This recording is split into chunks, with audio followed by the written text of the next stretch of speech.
अध्याय 46। मैंने तुझे कितनी बार उसके हाथ से छुड़ाया है।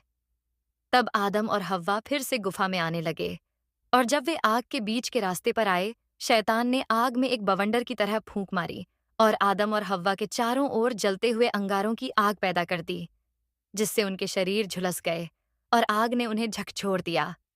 और आग की जलन से आदम और हव्वा जोर जोर से चिल्लाए और कहा, हे प्रभु, हमें बचा। हमें इस जलती हुई आग में भस्म होने और पीड़ित होने के लिए मत छोड़, न ही हमें तेरी आज्ञा का उल्लंघन करने के लिए दंडित कर। तब परमेश्वर ने उनके शरीरों को देखा, जिन पर शैतान ने आग जलने दी थी, और परमेश्वर ने अपना स्वर्गदूत भेजा, जिसने जलती हुई आग को रोक दिया, लेकिन उनके शरीर पर घाव रह गए। और परमेश्वर ने आदम से कहा, देख, शैतान का तुझसे प्रेम कैसा है, जिसने तुझे ईश्वरत्व और महानता देने का ढोंग किया। और देख, वह तुझे आग से जला रहा है और तुझे पृथ्वी से मिटाने की कोशिश कर रहा है। फिर मेरी ओर देख, हे आदम, मैंने तुझे बनाया, और कितनी बार मैंने तुझे उसके हाथ से छुड़ाया है।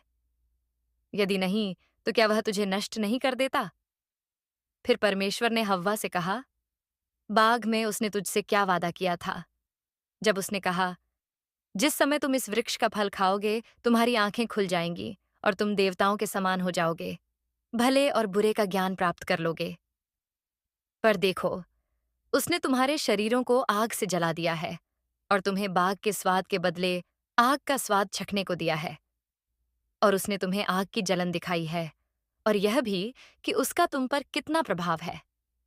तुम्हारी आंखों ने भलाई को देखा है, जिसे उसने तुमसे छीन लिया, और वास्तव में उसने तुम्हारी आंखें खोल दी हैं।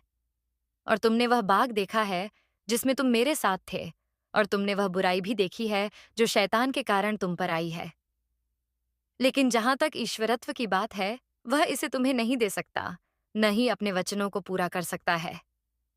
नहीं, वह तुम्हारे और तुम्हारी आने वाली संतान के प्रति कटुता रखता है।